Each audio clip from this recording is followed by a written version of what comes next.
میں نے دوسری جگہ قرآن کریم فرقان حمید میں پڑھا کہ ظالم کون ہے، قرآن کی نظروں میں ظالم کون ہے۔ ہم دیکھتے ہیں آج لوگ کہتے ہیں یہ ظالم وہ ظالم، اب وہ بھی ظالم ہے یہ بھی ظالم ہے، ہم عمومی طور پر کہا جاتا ہے، لیکن قرآن کے نظریے کے مطابق ظالم کون ہے؟ قرآن کہتا ہے کہ ظالم دو شخص ہے۔ کون ہے؟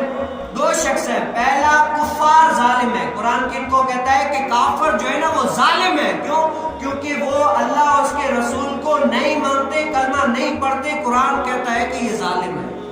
قرآن کی نظروں میں یہ جو کافر ہے وہ ظالم ہے۔ دوسرے شخص کون سے ظالم ہے؟ قرآن کہتا ہے دوسرے شخص وہ ظالم ہے جو اللہ تعالیٰ کی حدوں کو توڑتے ہیں، جو اللہ تعالیٰ نے حد بیان کر دی ہے کہ جو کام کرنا ہے وہ نہیں کرتے، جو کام نہیں کرنا وہ کرتے ہیں، یہ اللہ تعالیٰ کی حدوں کو توڑتے ہیں۔